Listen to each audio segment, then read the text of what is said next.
ನಮ್ಮ ಕರ್ತನಾದ ಯೇಸು ಕ್ರಿಸ್ತನ ನಾಮದಲ್ಲಿ ನಿಮ್ಮನ್ನು ವಂದಿಸುತ್ತೇನೆ. ಈ ಸಮಯದಲ್ಲಿ ನಾವು ದೇವರ ವಾಕ್ಯದಿಂದ ಕೆಲವೊಂದು ಸಂಗತಿಗಳನ್ನು ನಾವು ಅಭ್ಯಾಸ ಮಾಡಿಕೊಳ್ಳೋಣ. ಅದರಲ್ಲಿ ನಮ್ಮ ಪ್ರಾರ್ಥನಾ ಜೀವಿತದಲ್ಲಿ ನಾವು ಸ್ತುತಿಯನ್ನು ಅಳವಡಿಸಿಕೊಳ್ಳುವುದು ಅತ್ಯವಶ್ಯವಾಗಿದೆ. ಆ ಸ್ತುತಿಯಲ್ಲಿ ನಾವು ದೇವರನ್ನು ಮಹಿಮೆಪಡಿಸ್ತೇವೆ. ನಮ್ಮ ಪ್ರಾರ್ಥನೆಗಳು ಸರಳವಾಗಿ ದೇವರ ಸನ್ನಿಧಾನಕ್ಕೆ ಏರಿ ಹೋಗುತ್ತವೆ. ಆದ ಕಾರಣ ನಮ್ಮ ಒಂದು ಪ್ರಾರ್ಥನಾ ಜೀವಿತದಲ್ಲಿ ಸ್ತುತಿಯನ್ನು, ಆರಾಧನೆಯನ್ನು ನಾವು ಅಳವಡಿಸಿಕೊಳ್ಳುವುದು ಒಳ್ಳೆಯದು. ಆದ ಕಾರಣ ದೇವವಾಕ್ಯದಲ್ಲಿ ಸ್ತುತಿಗೆ ಇರುವಂಥ ಕೆಲವು ಪ್ರಾಮುಖ್ಯತೆಗಳನ್ನು ನಾವು ನೋಡಿಕೊಳ್ಳೋಣ. ಮೊದಲನೇದಾಗಿ ದೇವವಾಕ್ಯ ಹೇಳ್ತದೆ, ದೇವರನ್ನು ಸ್ತುತಿಸುವುದು ಯುಕ್ತವಾಗಿದೆ, ಯೋಗ್ಯವಾಗಿದೆ. ನಾವು ಆತನನ್ನು ಸ್ತುತಿಸಬೇಕೆಂಬುದಾಗಿ ವಾಕ್ಯ ಹೇಳ್ತದೆ. ಕೀರ್ತನೆ ಅದರ 92ನೇ ಕೀರ್ತನೆ ಅದರ 1ರಿಂದ 3 ವಚನಗಳಲ್ಲಿ ನಾವು ನೋಡುವಾಗ, ಯೆಹೋವನೇ ನಿನ್ನನ್ನು ಕೊಂಡಾಡುವುದು, ಪರಾತ್ಪರನೇ ನಿನ್ನ ನಾಮವನ್ನು ಕೀರ್ತಿಸುವುದು ಯುಕ್ತವಾಗಿದೆ. ವೀಣಾ ಸ್ವರಮಂಡಲಗಳಿಂದಲೂ ಕಿನ್ನರಿಯ ಘನಸ್ವರದಿಂದಲೂ ಹೊತ್ತಾರೆಯಲ್ಲಿ ನಿನ್ನ ಪ್ರೇಮವನ್ನು, ರಾತ್ರಿಯಲ್ಲಿ ನಿನ್ನ ಸತ್ಯತೆಯನ್ನು ವರ್ಣಿಸುವುದು ಉಚಿತವಾಗಿದೆ. ಈ ಸಮಯದಲ್ಲಿ ವಾಕ್ಯ ನಾವು ಧ್ಯಾನಿಸುವಾಗ ನಾವು ಪ್ರಾರ್ಥನೆ ಮಾಡಿಕೊಳ್ಳೋಣ. ಸ್ವಾಮಿ, ವಾಕ್ಯಗಳನ್ನು ನಾವು ಧ್ಯಾನಿಸುವಾಗ ವಾಕ್ಯದ ಸತ್ಯಗಳು ನಮ್ಮ ಹೃದಯದ ಆಳದಲ್ಲಿ ಇಳಿದು ಬರಲೆಂದು ಪ್ರಾರ್ಥಿಸ್ತೇವೆ. ವಾಕ್ಯಗಳನ್ನು ಕದ್ದುಕೊಳ್ಳಬೇಕೆಂದು, ವಾಕ್ಯಗಳನ್ನು ನುಂಗಿ ಬಿಡಬೇಕೆಂದು ನೋಡುವ ಅಂಧಕಾರ ಶಕ್ತಿಗಳನ್ನು ಯೇಸುವಿನ ನಾಮದಲ್ಲಿ ಬಂಧಿಸ್ತೇವೆ. ಯೇಸುವಿನ ನಾಮದಲ್ಲಿ, ಯೇಸುವಿನ ರಕ್ತದ ಶಕ್ತಿಯಲ್ಲಿ ನಮ್ಮನ್ನು ಬಿಡುಗಡೆ ಮಾಡಿಕೊಳ್ತೇವೆ. ದೇವ, ನಿನ್ನ ವಾಕ್ಯದ ಸತ್ಯತೆಗಳು ನಮ್ಮ ಹೃದಯದ ಆಳದಲ್ಲಿ ಹಿಡಿದು ನಮ್ಮ ಜೀವನದಲ್ಲಿ ಅವಳನ್ನು ಅಳವಡಿಸಿಕೊಂಡು ನಾವು ಧನ್ಯರಾಗುವಂತೆ, ನಿನ್ನನ್ನು ಮಹಿಮೆಪಡಿಸಲಿಕ್ಕಾಗುವಂತೆ ಕೃಪೆಯನ್ನು ಅನುಗ್ರಹಿಸು. ಯೇಸುವಿನ ನಾಮದಲ್ಲಿ ಕರ್ತನೆ, ಆಮೆನ್. ಇಲ್ಲಿ ಪರಾತ್ಪರನೇ ನಿನ್ನ ನಾಮವನ್ನು ಸಂಕೀರ್ತಿಸುವುದು ಯುಕ್ತವಾಗಿದೆ. ಪರಾತ್ಪರನು ಅಂದರೆ ಮಹೋನ್ನತನಾದ ದೇವರು, ಅತ್ಯುನ್ನತನಾದ ದೇವರು. ಆತನನ್ನು ಕೊಂಡಾಡುವುದು ಯುಕ್ತವಾಗಿದೆ. ಆತನನ್ನು ಕೊಂಡಾಡುವುದು ಯುಕ್ತವಾಗಿದೆ, ಅದು ಸರಿಯಾಗಿದೆ, ಅದನ್ನು ಮಾಡಬೇಕು. ಇಲ್ಲಿ ವಾಕ್ಯದ ಯುಕ್ತವಾಗಿದೆ. ವೀಣಾ ಸ್ವರಗಳಿಂದಲೂ ಕಿನ್ನರಿಯ ಸ್ವರದಿಂದಲೂ ಹೊತ್ತಾರೆಯಲ್ಲಿ ನಿನ್ನ ಪ್ರೇಮವನ್ನು, ರಾತ್ರಿಯಲ್ಲಿ ನಿನ್ನ ಸತ್ಯತೆಯನ್ನು ವರ್ಣಿಸುವುದು ಉಚಿತವಾಗಿದೆ, ಯೋಗ್ಯವಾಗಿದೆ. ನಾವು ಅದನ್ನು ಮಾಡಬೇಕೆಂಬುದಾಗಿ ವಾಕ್ಯ ಹೇಳ್ತದೆ. It is good to praise the Lord. ಮೊದಲನೇ ಸಂಗತಿ ಏನೆಂದರೆ ಆತನನ್ನು ಸ್ತುತಿಸುವುದು ಸರಿಯಾದದ್ದು ಎಂಬುದಾಗಿ ನಾವು ನೋಡ್ತೇವೆ. 147ನೇ ಕೀರ್ತನೆ ಅದರ 1ನೇ ವಚನ ಕೂಡ ಅದೇ ರೀತಿಯಾಗಿ ಹೇಳುವುದು ನಾವು ನೋಡ್ತೇವೆ. 147 ಅದರ 1ನೇ ವಚನ, ಯಾಹೋವನಿಗೆ ಸ್ತೋತ್ರ, ನಮ್ಮ ದೇವರನ್ನು ಸ್ತುತಿಸುವುದು ಒಳ್ಳೆಯದು, ಸಂತೋಷಕರವಾಗಿದೆ. ಆತನನ್ನು ಕೀರ್ತಿಸುವುದು ಯುಕ್ತವಾಗಿದೆ, ಅದು ಸರಿಯಾದದ್ದಾಗಿದೆ. ನಾವು ಕರ್ತನನ್ನು ಸ್ತುತಿಸುವುದು ಒಳ್ಳೆಯದು, ಸಂತೋಷಕರವು, ಯುಕ್ತವೂ ಆಗಿದೆ ಎಂಬುದಾಗಿ ನಾವು ನೋಡ್ತೇವೆ. ಕೀರ್ತನೆ 33ರಲ್ಲಿ ಕೂಡ ನಾವು ಅದನ್ನೇ ನಾವು ನೋಡ್ತೇವೆ. ಕೀರ್ತನೆ 33 ಅದರ 1ರಿಂದ 3 ವಚನಗಳು, ನೀತಿವಂತರು ಯೆಹೋವನ ವಿಷಯದಲ್ಲಿ ಉತ್ಸಾಹ ಧ್ವನಿ ಮಾಡಿರಿ, ಯಥಾರ್ಥರು ಆತನನ್ನು ಸ್ತುತಿಸುವುದು ಯುಕ್ತವಾಗಿದೆ. ಕಿನ್ನರಿನ ನುಡಿಸುತ್ತಾ ಯೆಹೋವನನ್ನು ಕೊಂಡಾಡಿರಿ, 10 ಸ್ವರಮಂಡಲಕ್ಕೆ 10 ತಂತಿಗಳ ಸ್ವರಮಂಡಲ ಬಾರಿಸುತ್ತಾ ಸಂಕೀರ್ತಿಸಿರಿ. ಘನಕ್ಕಾಗಿ ನೂತನ ಕೀರ್ತನೆಯನ್ನು ಹಾಡಿರಿ, ಉತ್ಸಾಹದೊಡನೆ ಇಂಪಾಗಿ ಬಾರಿಸಿರಿ. ಇಲ್ಲಿ ನಾವು ನೋಡ್ತೇವೆ, ಆ ಯಥಾರ್ಥ ಚಿತ್ತರು ಆತನನ್ನು ಸ್ತುತಿಸುವುದು ಯುಕ್ತವಾಗಿದೆ. ನಾವು ಸ್ತುತಿಸಬೇಕು, ಅದನ್ನು ಕೊಂಡಾಡಬೇಕೆಂಬುದಾಗಿ ವಾಕ್ಯ ಸ್ಪಷ್ಟವಾಗಿ ನಾವು ಹೇಳುವುದು ನಾವು ನೋಡುತ್ತೇವೆ.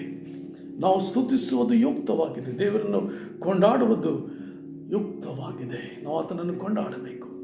ಇಲ್ಲ ನೋಡ್ತೇವೆ, ಮೊದಲನೇ ಸಂಗತಿ ನಾವು ಸ್ತುತಿಸುವುದು, ದೇವರನ್ನು ಸ್ತುತಿಸುವುದು ಯುಕ್ತವಾಗಿದೆ. ಎರಡನೇದಾಗಿ ಆತನನ್ನು ಜ್ಞಾನಯುಕ್ತರಾಗಿ ಸ್ತುತಿಸಬೇಕು. ಜ್ಞಾನದಿಂದ ಆತನ ಉಪಕಾರಗಳನ್ನು ನೆನೆಸಿಕೊಂಡವರಾಗಿ ನಾವು ಆತನನ್ನು ಕೊಂಡಾಡಬೇಕು. ಕೀರ್ತನೆ 47 ಅದರ 7ನೇ ವಚನ, ಕೀರ್ತನೆ 47 ಅದರ 7ನೇ ವಚನ, ದೇವರು ಭೂಲೋಕಕ್ಕೆಲ್ಲ ರಾಜನು, ಆತನನ್ನು ಜ್ಞಾನಯುಕ್ತರಾಗಿ ಕೀರ್ತಿಸಿರಿ. ಇಲ್ಲಿ ಕರ್ತನನ್ನು ನಾವು ಸ್ತುತಿಸುವಾಗ ಜ್ಞಾನಯುಕ್ತರಾಗಿ ಬುದ್ಧಿಯೊಡನೆ ನಾವು ಆತನನ್ನು ಸ್ತುತಿಸುವುದು ಯೋಗ್ಯವಾಗಿದೆ. ಯಾಕೆ ಬುದ್ಧಿಯಿಂದ ಸ್ತುತಿಸಬೇಕು? ಜ್ಞಾನಯುಕ್ತರಾಗಿ ನಾವು ಯಾಕೆ ಸ್ತುತಿಸಬೇಕು? 107ನೇ ಕೀರ್ತನೆಯಲ್ಲಿ ನಾವು ನೋಡ್ತೇವೆ, ಅಲ್ಲಿ ನೀವು ಕರ್ತನಿಂದ ನೀನು ಸಹಾಯ ಹೊಂದಿರುವಾಗ ಸುಮ್ಮನೆ ಕೂತುಕೊಳ್ಳುವುದು ಸರಿಯಲ್ಲ. ನಾವು ಜ್ಞಾನಯುಕ್ತರಾಗಿ ಕರ್ತನಿಗೆ ಮಹಿಮೆ ಕೊಡುತ್ತಾ ನಾವು ಆತನನ್ನು ಸ್ತುತಿಸುವುದು ಯುಕ್ತವಾಗಿದೆ. 107ನೇ ಕೀರ್ತನೆಯಲ್ಲಿ ನಾವು ನೋಡ್ತೇವೆ 2-3 ವಚನ, ಯೆಹೋವನು ವಿಮುಕ್ತರು ಅಂದರೆ ಆತನು ಶತ್ರುಗಳಿಂದ ಬಿಡಿಸಿ ಪೂರ್ವ ಪಶ್ಚಿಮೋತ್ತರ ದಕ್ಷಿಣಗಳಲ್ಲಿಯೂ ಸಮುದ್ರದ ಕಡೆಯಲ್ಲಿರುವ ದೇಶಗಳಿಂದ ಕೂಡಿಸಿದವರೆಲ್ಲರೂ ಸ್ತುತಿ ಮಾಡಲಿ. ಆತನ ವಿಮುಕ್ತರು ಸ್ತುತಿ ಮಾಡಲಿ. Let the redeemed of the lord say so. ನಾವು ನೋಡ್ತೇವೆ, ಕರ್ತನಿಂದ ನೀವು ಬಿಡುಗಡೆ ಹೊಂದಿದ್ದಾರೆ, ಅದನ್ನು ಹೇಳು, ಸ್ತುತಿಸು, ಆತನನ್ನು ಕೊಂಡಾಡು ಎಂಬುದಾಗಿ ಹೇಳುವುದನ್ನು ನಾವು ನೋಡ್ತೇವೆ. ಅದರ 8ನೇ ವಚನದಲ್ಲಿ ನಾವು ನೋಡ್ತೇವೆ, ಅವರು ಯೆಹೋವನ ಕೃಪೆಗೋಸ್ಕರವೂ ಆತನು ಮಾನವರಿಗಾಗಿ ಮಾಡಿದ ಅದ್ಭುತಗೋಸ್ಕರವೂ ಆತನನ್ನು ಕೊಂಡಾಡಲಿ. 8ನೇ ವಚನ, 15ನೇ ವಚನ, 21ನೇ ವಚನ, 31ನೇ ವಚನ ಇದೇ ಸಂಗತಿಯನ್ನು ಹೇಳ್ತದೆ. ಕರ್ತನ ಮಾಡಿದ ಉಪಕಾರ ನೆನೆಸಿಕೊಂಡವರಾಗಿ ಆತನನ್ನು ಸ್ತುತಿಸಿರಿ, ಆತನನ್ನು ಕೊಂಡಾಡಿರಿ. ನಾವು ಆತನ ಉಪಕಾರಗಳನ್ನು ನೆನೆಸಿಕೊಳ್ತೇವ. 103ನೇ ಕೀರ್ತನೆ ಹೇಳ್ತದೆ, ನನ್ನ ಮನವೇ ಯೆಹೋವನನ್ನು ಕೊಂಡಾಡು, ನನ್ನ ಸರ್ವೇಂದ್ರಿಗಳೇ ಆತನ ಪವಿತ್ರ ನಾಮವನ್ನು ಕೀರ್ತಿಸಿರಿ. ನನ್ನ ಮನವೇ ಯೆಹೋವನನ್ನು ಕೊಂಡಾಡು, ಆತನು ಮಾಡಿದ ಉಪಕಾರಗಳಲ್ಲಿ ಒಂದನ್ನೂ ಮರೆಯಬೇಡ. ಆತನು ಮಾಡಿದ ಉಪಕಾರಗಳನ್ನು ನಾವು ನೆನೆಸಿಕೊಂಡವರಾಗಿ ಜ್ಞಾನಯುಕ್ತರಾಗಿ ಬುದ್ಧಿಯಿಂದ ನಾವು ಆತನನ್ನು ಸ್ತುತಿಸಬೇಕು.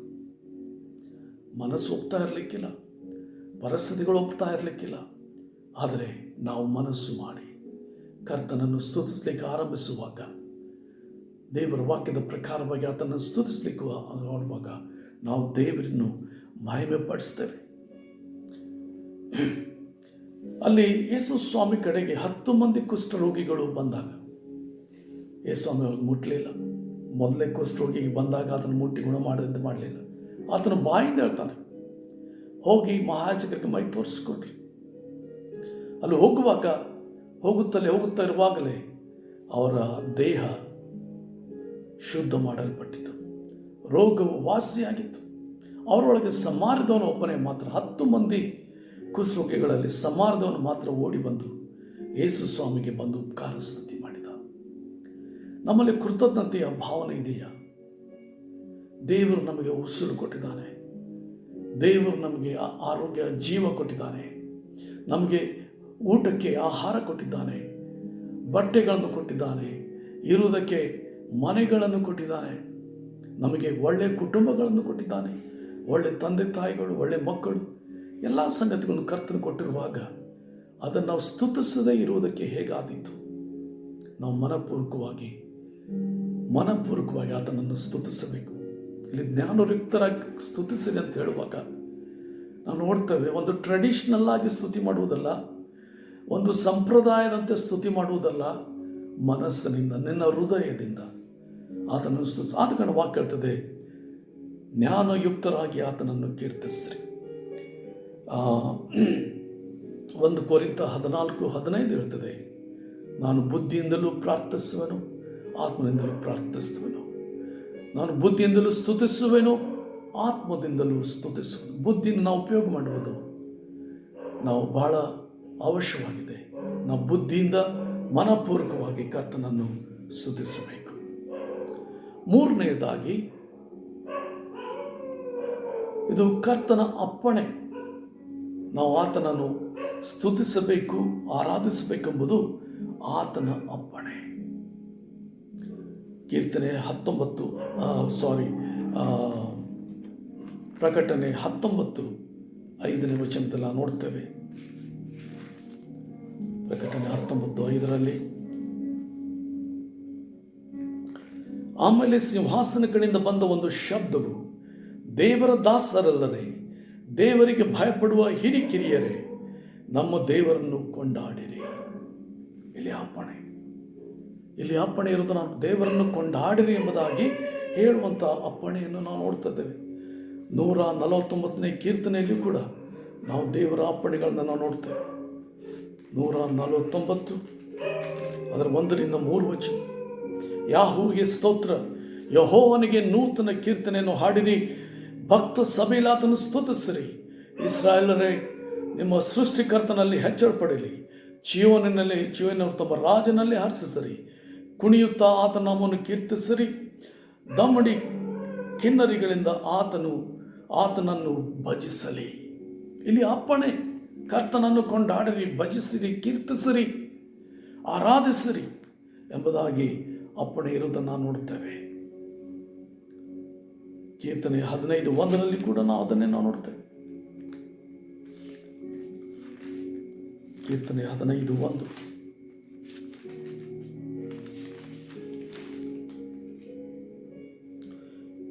ಯೆಹೋ ನಿನ್ನ ಗೊಡಲು ಏಳುಕೋದಕ್ಕೆ ಯಾಕೇನು ನಿನ್ನ ಪರಿಶುದ್ಧ ವಾಸ್ತಕನು ಎಂಥವನಾಗಿರಬೇಕು.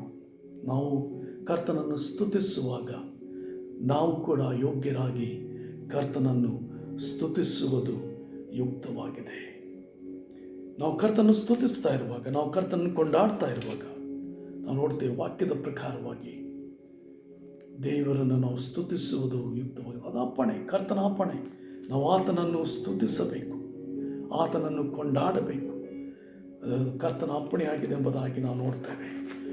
ನಾವು ಕರ್ತನ ಒಂದು ಕೃಪೆ ಇಲ್ಲದೆ ಕೂಡ ನಾವು ಕರ್ತನನ್ನು ಸ್ತುತಿಸಲಿಕ್ಕೆ ಸಾಧ್ಯವಿಲ್ಲ. ಆತನ ಕೃಪೆ, ಆತನ ನಡೆಸುವಿಕೆ ನಮ್ಮ ಹೃದಯವನ್ನು ತುಂಬಿ ಬರುವಂತೆ ಮಾಡುತ್ತದೆ. ಆದ ಕಾರಣ ನಾವು ನಮ್ಮ ಕರ್ತನಿಗೆ ನಾವು ಸ್ತುತಿಸಬೇಕು, ಆತನನ್ನು ಕೊಂಡಾಡಬೇಕು. ಆದ ಕಾರಣ ನನ್ನ ಮನವಿ ಯೆಹೋವನನ್ನು ಕೊಂಡಾಡು, ನನ್ನ ಸರ್ವೇಂದ್ರಿಯಗಳ ಆತನ ಪವಿತ್ರ ನಾಮವನ್ನು ಕೀರ್ತಿಸಿರಿ. ಇಲ್ಲಿ ನಮ್ಮ ಮನಸ್ಸಿಗೆ ಹೇಳ್ಕೊಳ್ಳುವುದಲ್ಲಿ ನಾವು ನೋಡ್ತೇವೆ, ಕರ್ತನನ್ನು ಸ್ತುತಿಸುವುದು ಆತನ ಅಪ್ಪಣೆ ಆಗಿರುವಾಗ, ಅಥವಾ ಅಲ್ಲವೇ ನಮ್ಮ ಮನಸ್ಸು ಕೂಡ ಕೃತಜ್ಞತೆಯನ್ನು ತುಂಬಿರುವಾಗ ಆತನಿಗೆ ನಾವು ಘನಪಡಿಸೋಣ. ಕೀರ್ತನೆಗಳಲ್ಲಿ ನೋಡ್ತೇವೆ, 150ನೇ ಕೀರ್ತನೆಯಲ್ಲಿ ಕೂಡ ನಾವು ನೋಡ್ತೇವೆ.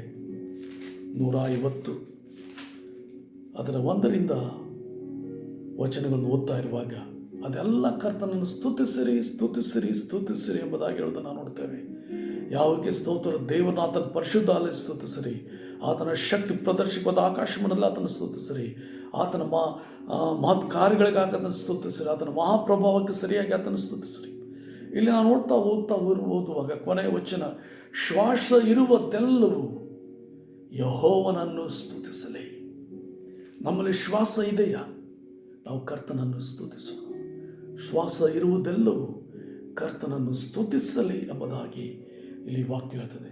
ಆದ ಕಾರಣ ಇದು ಅಪ್ಪಣೆ ಆಗಿರುವಾಗ ನಾವು ಕರ್ತನನ್ನು ಸ್ತುತಿಸೋಣ. ನಾಲ್ಕನೆಯದಾಗಿ ನಾವು ನೋಡುವಾಗ ನಾವು ಕರ್ತನನ್ನು ಸ್ತುತಿಸೋಣ. ಯಾಕಂದರೆ ನಾವು ಆತನ ಸ್ತುತಿಗೋಸ್ಕರವಾಗಿ ಉಂಟು ಮಾಡಲ್ಪಟ್ಟಿದ್ದೇವೆ. ಆತನಿಗೆ ಸ್ತುತಿ ಮಾಡುವುದಕ್ಕಾಗಿ, ಆತನಿಗೆ ಸಂತೋಷ ಕೊಡುವುದಕ್ಕಾಗಿ ಆದರೂ ನಾವು ಉಂಟು ಮಾಡಲ್ಪಟ್ಟಿದ್ದೇವೆ. ಪ್ರಕಟಣೆ ಗ್ರಂಥ ಅದರ 4ನೇ ಅಧ್ಯಾಯ, ಪ್ರಕಟಣೆ ಗ್ರಂಥ ಅದರ 4ನೇ ಅಧ್ಯಾಯ 11ನೇ ವಚನದಲ್ಲಿ ನಾವು ನೋಡ್ತೇವೆ. ಪ್ರಕಟಣೆ 4:11. ಕರ್ತನೇ ನಮ್ಮ ದೇವರೇ, ನೀನು ಪ್ರಭಾವ, ಮಾನ, ಬಲಗಳನ್ನು ಹೊಂದೋಕೆ ಯೋಗ್ಯನಾಗಿದ್ದಿ. ನಮ್ಮ ಸಮಸ್ತವನ್ನು ಸೃಷ್ಟಿಸಿದಾತನು ನೀನೇ. ಎಲ್ಲವೂ ನಿನ್ನ ಚಿತ್ತದಿಂದಲೇ ಇದ್ದವು, ನಿನ್ನ ಚಿತ್ತದಿಂದಲೇ ನಿರ್ಮಿತವಾದವು ಎಂದು ಹೇಳುತ್ತಾ ಯುಗ ಯುಗಾಂತರಗಳಲ್ಲಿಯೂ ಜೀವಿಸುವಾತನನ್ನು ಆರಾಧಿಸುತ್ತಾರೆ. ಇಲ್ಲಿ ಪ್ರಕಟಣೆ ಗ್ರಂಥದಲ್ಲಿ ನೋಡುವಾಗ ಪರಲೋಕದಲ್ಲಿ ನಡೆಯುವ ಆರಾಧನೆ ನೋಡ್ತೇವೆ. ಎಲ್ಲವೂ ನಿನ್ನ ಚಿತ್ತದಿಂದಲೇ ಇದ್ದವು, ನಿನ್ನ ಚಿತ್ತದಿಂದಲೇ ನಿರ್ಮಿತವಾದವು, ಮತ್ತು ನಿರ್ಮಿತವಾದವುಗಳು ನಿನಗೆ ಸಂತೋಷ ಕೊಡುವುದಕ್ಕಾಗಿ ನಿರ್ಮಿತವಾದವು ಎಂಬುದಾಗಿ ನಾವು ಇಂಗ್ಲಿಷ್ ಬೈಬಲ್ನಲ್ಲಿ ನಾವು ನೋಡ್ತೇವೆ. They are created for your pleasure, O God. ಅಂದರೆ ಪ್ಲೆಷರ್, ದೇವರಿಗೆ ಸಂತೋಷವನ್ನು ಉಂಟಾಗ್ತದೆ. ನಾವು ಆತನನ್ನು ಸ್ತುತಿಸುವಾಗ ಆತನಿಗೆ ಸಂತೋಷ ಉಂಟಾಗುತ್ತದೆ. ಆತನಿಗೆ ಸಂತೋಷ ಕೊಡುವುದಕ್ಕಾಗಿ ನಾವು ಉಂಟು ಮಾಡಲ್ಪಟ್ಟಿದ್ದೇವೆ. ಆತನಂತೆ ಆತ್ಮಸ್ವರೂಪದಲ್ಲಿ ಉಂಟು ಮಾಡಲ್ಪಟ್ಟ ನಾವು ಕರ್ತನನ್ನು ಸ್ತುತಿಸುವುದು ಯುಕ್ತವಾಗಿದೆ. ನಾವು ಆತನನ್ನು ಸ್ತುತಿಗಾಗಿ ಉಂಟು ಮಾಡಲ್ಪಟ್ಟಿದ್ದೇವೆ. ಆದ ಕಾರಣ ನಾವು ಆತನನ್ನು ಕೊಂಡಾಡೋಣ. ಉದಾಹರಣೆಗೆ ಒಂದು ಟಿ ವಿ ಆಗಲಿ, ಒಂದು ಮೊಬೈಲ್ ಆಗಲಿ, ಅವು ಉಂಟು ಮಾಡಲ್ಪಟ್ಟಂಥ ಉದ್ದೇಶ ಅದು ನೆರವೇರಬೇಕು. ಟಿ ವಿ ಅದನ್ನು ವಾಚ್ ಮಾಡೋದಕ್ಕೋಸ್ಕರ, ಅದು ಚಾನಲ್ಗಳನ್ನು ನೋಡೋದಕ್ಕೋಸ್ಕರ ಉಂಟು ಮಾಡಲ್ಪಟ್ಟಿದೆ. ಮೊಬೈಲ್ ಅದನ್ನು ನಾವು ಕೇಳಿಸಿಕೊಳ್ಳೋದಕ್ಕೋಸ್ಕರ, ಒಬ್ರಿಗೊಬ್ಬರು ಕಮ್ಯುನಿಕೇಷನ್ ಮಾಡಿಕೊಳ್ಳೋದಕ್ಕೋಸ್ಕರ ಅದು ಉಂಟು ಮಾಡಲ್ಪಟ್ಟಿದೆ. ಸಂಗೀತ ವಾದ್ಯಗಳು ಸಂಗೀತ ನುಡಿಸೋದಕ್ಕೋಸ್ಕರವಾಗಿ ಮಾಡಲ್ಪಟ್ಟಿವೆ. ಎಲೆಕ್ಟ್ರಿಕ್ ಬಲ್ಬ್ಗಳು ಬೆಳಕು ಕೊಡುವುದಕ್ಕಾಗಿ ಉಂಟು ಮಾಡಲ್ಪಟ್ಟಿವೆ. ಅದು ಉಂಟು ಮಾಡಲ್ಪಟ್ಟ ಉದ್ದೇಶವೇ ನೆರವೇರದೆ ಹೋದರೆ ಅವು ವ್ಯರ್ಥ. ಅದೇ ರೀತಿಯಾಗಿ ನಾವು ಉಂಟು ಮಾಡಲ್ಪಟ್ಟಂಥ ಉದ್ದೇಶ ದೇವರಿಗೆ ಸಂತೋಷ ಕೊಡುವುದಕ್ಕಾಗಿ, ದೇವರಿಗೆ ಮಹಿಮೆ ಕೊಡುವುದಕ್ಕಾಗಿ, ದೇವರಿಗೆ ಸ್ತುತಿ ಮಾಡೋದಕ್ಕಾಗಿ ನಾವು ಉಂಟು ಮಾಡಲ್ಪಟ್ಟಿದ್ದೇವೆ.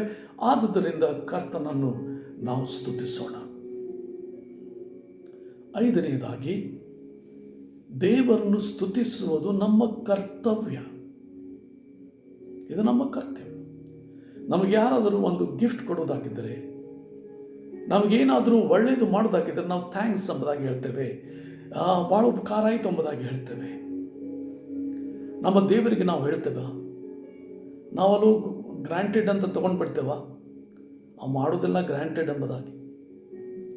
ಅನೇಕರು ತಂದೆ ತಾಯಿಗಳು ಉಪಕಾರ ನೆನೆಸೋದಿಲ್ಲ, ಯಾಕಂದರೆ ಎಲ್ಲ ಗ್ರಾಂಟೆಡಾಗಿ ತೊಗೊಂಡ್ಬಿಡ್ತಾರೆ. ಅವ್ರು ಬೆಳೆಸೋದು ನಮ್ಮ ಉದ್ದೇಶ, ಅವರ ಒಂದು ಕರ್ತವ್ಯ, ಅವ್ರು ಮಾಡಿಬಿಡಲಿ ಎಂಬುದಾಗಿ. ಆದರೆ ನಮ್ಮ ಕರ್ತವ್ಯ ಕೃತಜ್ಞತೆ ಸಲ್ಲಿಸುವುದು ನಮ್ಮ ಕರ್ತವ್ಯ, ಕೃತಜ್ಞರಾಗಿರುವುದು ನಮ್ಮ ಕರ್ತವ್ಯ. ವಾಕ್ಯ ಹೇಳ್ತದೆ, ಕೃತಜ್ಞತೆ ಉಳ್ಳವರಾಗಿರ್ರಿ. ಕೊಲೊಸ್ಸೆಯವರು ಬರೆದ ಪತ್ರಿಕೆ 3ನೇ ಅಧ್ಯಾಯದಲ್ಲಿ ನಾವು ನೋಡ್ತೇವೆ, ಕೃತಜ್ಞತೆಯುಳ್ಳವರಾಗಿರ್ರಿ. ಆಮೇಲೆ ಕೃತಜ್ಞತೆ ಇದೆಯಾ? It is our duty to praise God. ದೇವರನ್ನು ಸ್ತುತಿಸುವುದು ನಮ್ಮ ಕರ್ತವ್ಯ. ಆದ ಕಾರಣ ನಾವು ಆತನನ್ನು ಸ್ತುತಿಸೋಣ. ಇಬ್ರಿಯ 13:15ರಲ್ಲಿ ನಾವು ಸತತವಾಗಿ ಕರ್ತನನ್ನು ಸ್ತುತಿಸೋಣ ಎಂಬುದಾಗಿ ಹೇಳೋದನ್ನು ನೋಡ್ತೇವೆ. 13:15ರಲ್ಲಿ, ಆದುದರಿಂದ ಆತನ ಮೂಲಕವಾಗಿಯೇ ದೇವರಿಗೆ ಸ್ತೋತ್ರ ಯಜ್ಞವನ್ನು ಎಡೆಬಿಡದೆ ಸಮರ್ಪಿಸೋಣ. ಆತನು ಕರ್ತನೆಂದು ಬಾಯಿಂದಾರಿಕೆ ಮಾಡುವುದೇ ನಾವು ಸಮರ್ಪಿಸುವ ಯಜ್ಞವಾಗಿದೆ. ಆತನ ಮೂಲಕವಾಗಿಯೇ ದೇವರಿಗೆ ಸ್ತೋತ್ರ ಯಜ್ಞವನ್ನು ಸಮರ್ಪಿಸೋಣ. ಅದು ನಮ್ಮ ಬಾಯ ಫಲವಾಗಿದೆ. Fruits of your lips.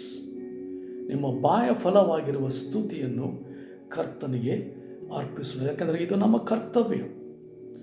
1 Thessalonica ಅದರ 5ನೇ ಅಧ್ಯಾಯ 17ನೇ ವಚನ, ಎಲ್ಲದರಲ್ಲಿಯೂ ಕೃತಜ್ಞತಾ ಸ್ತುತಿ ಮಾಡಿರಿ. ಎಲ್ಲದರಲ್ಲಿಯೂ ಕೃತಜ್ಞತಾ ಸ್ತುತಿ ಮಾಡಿರಿ. ಎಲ್ಲದರಲ್ಲಿ ನಾವು ಕೃತಜ್ಞತಾ ಸ್ತುತಿ ಮಾಡ್ತೇವ.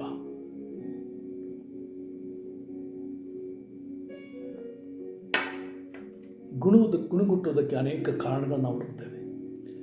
ಬಿಸಿಲು ಬಂದರೆ ಗುಣಗುಡ್ತೇವೆ, ಮಳೆ ಬಂದರೆ ಗುಣಗುಡ್ತೇವೆ, ಸೆಕೆ ಆದರೆ ಗುಣಗುಡ್ತೇವೆ, ಥಂಡಿ ಆದರೆ ಗುಣಗುಡ್ತೇವೆ. ಎಲ್ಲದರಲ್ಲಿ ನಾವು ಕರ್ತನಿಗೆ ಸ್ತುತಿ ಮಾಡಿದ್ದೇವ. ಬಿಸಿಲಿಗಾಗಿ ಕರ್ತನ ಸ್ತುತಿ ಮಾಡಿದ್ದೇವ, ಮಳೆಗಾಗಿ ಕರ್ತನಿಗೆ ಸ್ತುತಿ ಮಾಡಿದ್ದೇವ, ಸೆಕೆಗಾಗಿ ಕರ್ತನಿಗೆ ಸ್ತುತಿ ಮಾಡಿದ್ದೇವ, ಥಂಡಿಗಾಗಿ ಚಳಿಗಾಗಿ ಕರ್ತನನ್ನು ಸ್ತುತಿ ಮಾಡಿದ್ದೇವ. ಎಲ್ಲದರಲ್ಲಿಯೂ ನಾವು ಎಡು ಬಿದ್ದಾಗಲೂ ಕೂಡ ಕರ್ತನಿಗೆ ನಾವು ಸ್ತುತಿ ಮಾಡಬೇಕು. ಒಂದು ಸಾರಿ ನಾನು ಮತ್ತು ಚಂದ್ರಣ್ಣ ಅವರು ಹುಬ್ಬಳ್ಳಿಗೆ ನಮ್ಮ ಸ್ಕೂಟರ್ ಮೇಲೆ ಹೋಗ್ತಾ ಇರುವಾಗ ರಸ್ತೆಯಲ್ಲಿ ಯಾರೋ ಗ್ರೀಸನ್ನು ನೆಲಕ್ಕೆ ರೋಡಿಗೆ ಒರೆಸಿಬಿಟ್ಟಿದ್ರು. ನಾವು ಹೋಗ್ತಾ ಇರುವಾಗ ನಮ್ಮ ಸ್ಕೂಟ್ರದ್ದು ಸ್ಕಿಡ್ ಆಗಿ, ಗ್ರೀಸ್ ಮೇಲೆ ಹೋಗೋದ್ರಿಂದ ಸ್ಕಿಡ್ ಆಗಿ ಹೆಚ್ಚು ಕಡಿಮೆ ಅರ್ಧ ಕಿಲೋಮೀಟರ್ವರೆಗೆ ಅದು ನಮ್ಮನ್ನು ಎಳ್ಕೊಂಡು ಹೋಯಿತು. ನಾವು ಹಾಗೆ ಬಿದ್ದುಕೊಂಡು ಅರ್ಧ ಕಿಲೋಮೀಟರ್ ಒಳಗೆ ಜಾರ್ಕೊಂಡು ಹೋಗ್ತಾ ಇರುವಾಗ ಆಮೇಲೆ ಎದ್ದು ನಾನು ನೋಡ್ತಾ ಇದ್ದೆ. ಸ್ಕೂಟ್ರನ್ನ ಎತ್ತಿ ನಿಲ್ಲಿಸಿ ನಾನು ನೋಡುವಾಗ, ಹಿಂತಿರುಗಿ ನೋಡುವಾಗ ಚಂದ್ರನವರು ಒಂದು ಕಡೆ ಎದ್ದು ನಿಂತು ಅವರು ಕೈಗಳನ್ನೆತ್ತಿ ಕರ್ತನನ್ನು ಸ್ತುತಿಸುತ್ತಾ ಇದ್ದರು. ಆ ಒಂದು ಅಪಘಾತದ ಸಮಯದಲ್ಲಿಯೂ ಅಲ್ಲಿ ಕೈಗಳನ್ನೆತ್ತಿ ಸ್ತುತಿಸುವಂತಹ ಒಂದು ಮನೋಭಾವನೆ ಅವರಲ್ಲಿತ್ತು. ನಾವು ಕರ್ತನನ್ನು ಎಲ್ಲದರಲ್ಲಿಯೂ ಸ್ತೋತ್ರ ಮಾಡ್ತೇವೆ. ಒಂದು ಸಾರಿ ಒಬ್ಬ ದೇವರ ಸೇವಕಿ ಅವಳನ್ನು ಬಹಳಷ್ಟು ಕಷ್ಟದ ಸಮಯದಲ್ಲಿ ಒಂದು ಜರ್ಮನಿಯಲ್ಲಿ ಜೈಲಿನಲ್ಲಿ ಹಾಕಿರುವಾಗ ಅವಳ ಸಹೋದರಿಯನ್ನು ಅವರೊಂದಿಗೆ ಸಾವಿರಾರು ಜನರನ್ನು ಒಟ್ಟಿಯಾಗಿ ಒಂದೇ ಒಂದು ಹಾಲ್ನಲ್ಲಿ ಹಾಕಿರುವಾಗ ಅವರಿಗೆ ಉಸಿರಾಡುವುದು ಕಷ್ಟ.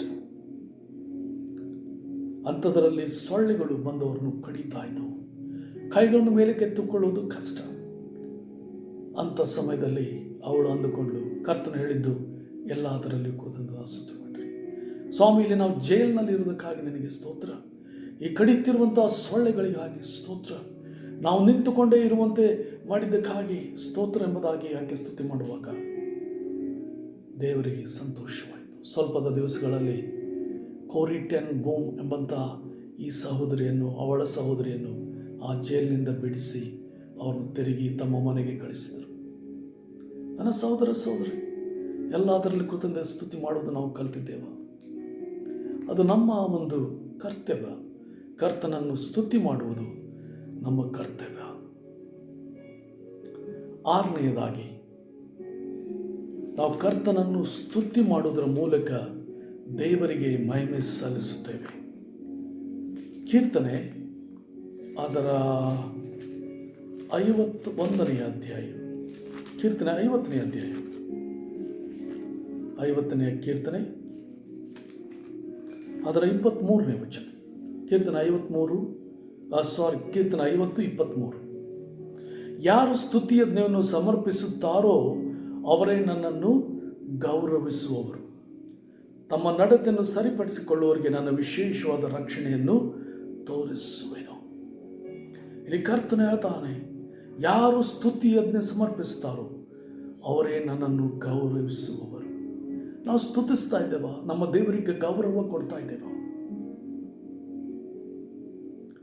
ಇನ್ನೊಂದು ರೀತಿಯ ಗೌರವವಿದೆ. ನಿನ್ನ ಆದಾಯದಿಂದಲೂ ಪ್ರಥಮ ಫಲದಿಂದಲೂ ಯೆಹೋವನನ್ನು ಸನ್ಮಾನಿಸು. ಆಗ ನಿನ್ನ ಕಣಜಗಳು ಫಲದಿಂದಲೂ ನಿನ್ನ ಮನೆಯು ಒಳ್ಳೆಯ ಸಂಗತಿಗಳಿಂದ ತುಂಬುವುದೆಂಬುದಾಗಿ ಜ್ಞಾನೋಕ್ತಿ 3ರಲ್ಲಿ ನಾವು ಓದುತ್ತೇವೆ. ಅದು ಇನ್ನೊಂದು ರೀತಿಯ ಗೌರವಪಡಿಸುವಿಕೆ. ಆದರೆ ಸರಳವಾದ ಗೌರವಪಡಿಸುವಿಕೆ ಸ್ತುತಿ ಯಜ್ಞ. ನಾವು ನೋಡ್ತೇವೆ, ಯಾರು ಸ್ತುತಿ ಯಜ್ಞ ಯಾವುದರಿಂದಲೇ ನಮ್ಮ ಬಾಯ ಫಲವಾಗಿರುವಂಥ ತುಟಿಗಳಿಂದ ಕರ್ತನಿಗೆ ಸ್ತುತಿ ಮಾಡುವಂಥದ್ದು ನಾವು ನೋಡುತ್ತೇವೆ. ಅದು ಕರ್ತನನ್ನು ಗೌರವಗೊಳಿಸ್ತದೆ. ಮತ್ತು 1 ಸಮುವೇಲ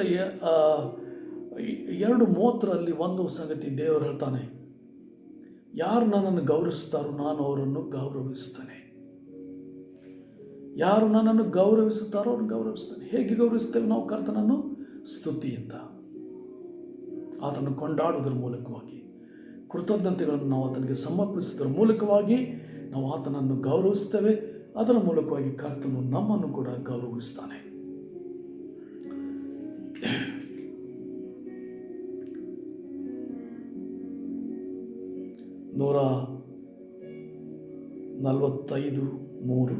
ಕೀರ್ತನೆ 145:3 ಕೂಡ ಅದನ್ನೇ ನಾವು ನೋಡ್ತೇವೆ.